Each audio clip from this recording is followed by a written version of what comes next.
Yo, what is going on YouTube? It's your boy Dan, aka aDrive, bringing you guys a brand new Pokemon Sword and Shield video today. Today we're going to be talking about a handful of things that were revealed yesterday during the Pokemon Sword and Shield embargo press release, basically. So a handful of different companies had an opportunity to play the game, and we did cover this yesterday, but there were a couple things that I missed, and some other people did a little bit better of a job kind of summarizing the information. Obviously, I saw it, I read through it, we kind of went through it together, but now that we've had about a day to digest everything, there is some kind of finer details that I felt were worth addressing to you guys. So hopefully you guys will enjoy this video. Hit that like button down below. Subscribe if you guys are new as we closing in on 500,000 subscribers. And let me know which one of these points is your favorite and has you most excited about Sword and Shield. Again, there may be some duplicative information from yesterday's video, but there should be some new stuff as well, including this one. I was a little bit unclear about it because of the footage, but Matt Yukana has indicated, and just from seeing footage, you can actually save immediately before choosing your starter Pokemon, which is pretty incredible, and then you'll actually know if it's shiny right away on the nickname screen. So as soon as you select it, you'll see if it's shiny right there on the nickname screen, and you can indeed save right before choosing your starter. So unlike Ultra Sun and Moon and Sun and Moon, this game should allow you to get a shiny starter reset at least 2 times a minute. Now, in comparison to Sun and Moon, that was 1 time per 3 minutes. So in the same amount of time, you can get so many more encounters. So getting a shiny starter in this game seems to be easier than the previous couple games. So a lot of people have been asking, aDrive, are you going to be shiny hunting the starter now? And I think I probably will. So thought that that was worth mentioning for all my shiny hunting fans out there. I know a lot of you guys are into shiny hunting. Now, PLDH actually did a really good summary on Twitter, so let's take a look through it. There's some really cool screenshots and things like that. We had already talked about the fact that you can delete moves, you can change your Pokemon names and things like that in the Pokemon centers now. We saw the giant Pidove, of course. A couple different things, though. This says, local wildlife is rather brilliantly imagined what seems like one of the largest suites of new Pokemon, making plenty of appearances. And it also talks about a ton of new Pokemon. Early game, the beginning of the game has a bunch of new Pokemon that they can't really talk about. This was a very interesting piece, though. One of the interesting additions is very strong looking Pokemon. Let's Go, they had the red or blue auras, but in this game, there's gonna be a barely noticeable yellow glow that appears on very rare occasions in the wild. I only saw 2 of them, and you get a little bit of special text when you encounter them. It says that they have at least a couple maximum stats. They have potential hidden abilities, and they can also have egg moves. So essentially what DexNav was in Omega Ruby and Alpha Sapphire, there's gonna be these various Pokemon in the wild area and maybe beyond that have this yellow aura around them, and those Pokemon have better stats, egg moves, potential hidden abilities, and there may be some sort of combo or chaining method with these particular Pokemon. As you can see here, Pokemon Sword and Shield wild area features Pokemon with max IVs and egg moves.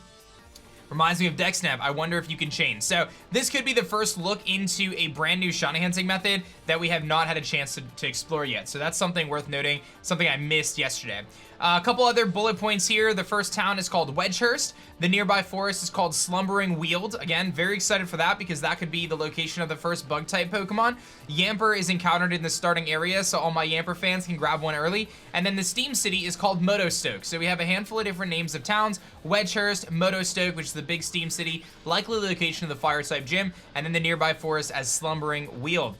Now, this is very interesting. Once I received the letter of endorsement, which you need your endorsement letter in order to participate in the kind of stadium challenge, a shiny object falls from the sky. This wishing star grants me access to Dynamax ability, which causes your Pokemon to grow massive and powerful in battle. Now it's on to Motostoke, the first big city on our journey. So it says that the ability to Dynamax your Pokemon comes from a wishing star from the sky. Now I do wonder if that has some sort of tie-in to the 3rd legendary Pokemon, which we know of to be potentially called Eternatus, or maybe it has a tie-in to some sort of mythical Pokemon that we don't really know anything about.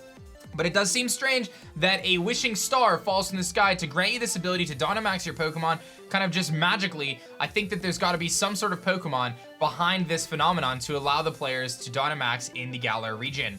Obviously, we have Motostoke Motospoke, is it Stoke or Spoke? I should check. Motostoke. So I guess there's a typo here, but that's okay. It's the Steam City. Milo is not the first, or at least what the Virgin Game Informer preview suggests. So maybe the first gym is in the Steam City. Maybe it's a Fire-type gym as opposed to Milo. So that actually changes kind of our initial view or direction of the map. So I thought that was pretty interesting there. This is a really cool comment. I was surprised at how often it felt like I was playing a non-Pokemon game, something more like Dragon Quest or Final Fantasy. So that is actually really cool. So still Pokemon elements, but maybe actually has kind of another level of depth to it that we haven't ever seen before. The wild area is fairly large open world location. The 2 Pokemon Company rep on hand estimated it was the size of 2 regions from Zelda Breath of the Wild. Here you have to control the camera and see Pokemon roaming around. So this is pretty interesting, and I wanted to address this because I misspoke on this in my video yesterday. But if you do encounter a really high level Pokemon in the wild area, you actually can't catch it. I had said that if you catch it, you just breeze through the game, but they'll swat away the Pokeballs, which could lead to some pretty bad shiny fails early game, but it seems as though based on how many badges you have or some other criteria, those Pokemon will be obtainable later on, but you won't be able to catch the super high level Pokemon initially. This is really, really cool, and I kind of talked about it on my live stream about how I feel like this is the first step for Game Freak and Pokemon into the open world style of games, and this is like an experimental kind of approach to it with the wild area, as opposed to just doing a full-blown open game, which we've never really had before. Why not do a little bit of both, right? And I feel like that's brilliant, honestly. I really do. We kind of get the best of both worlds, the traditional routes and kind of exploring through standardized Pokemon, but also having this open area that is equivalent to 2 regions in Breath of the Wild. Now, I'll be straight up with you guys. I had a video planned that was a super in-depth look at the wild area before this comment even came out. There was a Reddit post, and I still may make the video, but there's a Reddit post where someone broke down the kind of how it was compared to Breath of the Wild, and I was gonna film that video. I've had it legitimately bookmarked for like a week, and I never made the video. So we may kind of dive into that a little bit more in detail, but very interesting to compare it to Breath of the Wild, about 2 regions there, so that's pretty cool. Here's some other stuff right here. This says that you can freely access the PC in the wild area, which is convenient. Normally you have to go to a Pokemon Center, and then the wild area has its own currency called Watts, which you can exchange for camping gear, items, and ingredients, some exclusive. So I had mentioned that when you do raid battles and stuff, you accumulate these items, and even if you go to a raid that's not active, you can still accumulate these Watts and exchange them for like TMs and move tutor type of things. So you have to ping other players in from a set location, but then you can explore together. So I guess you have to kind of meet in one spot and then kind of summon people, but you can play in the wild area with other people in real time, it seems, which is very, very cool. Very excited about that. Here's a couple screenshots of the Pokemon PC page, which looks insanely awesome, by the way. Just looks so good, dude. Looks so good. And you can heal your Pokemon, obviously. You can go to the Pokemart, which looks so detailed. You see the potions in the background. The honey up here, it seems, which means that maybe hordes are coming back because honey is available. Just a guess. Those look like repels. I think that's honey, so maybe hordes are coming back. And then we see a couple screenshots of some different rooms. This may very well be Leon's room. It's a little difficult to tell, but it's got the weight and the desk and kind of the dumbbells and things like that. There's a couple different rooms. And then this is like the Budu thing, which from DanTDM's video, we'd actually determined this is actually where you're gonna go to kind of start your journey in Steam Stoke. I gotta get these names right. And then this is a cool little image here. And this is actually very interesting. I don't know if I can show you guys, because it's gonna be very hard to kind of zoom into it. But if you look at the floor here, there's actually some emblems on this floor, and I'm not sure what to make of this yet, but that looks to be like a Pikachu rabbit looking thing. That looks to be, I mean, we might dive into that in another video, but there may be some secrets lying in that little kind of design there. And what's really cool is there's some screenshots of this exact area from a few trailers back, and there were no leaves on the ground, there were way less trainers in here, the Swinub wasn't there. All these things have been added to the game since, you know, over the last few months as they've been kind of finishing up development.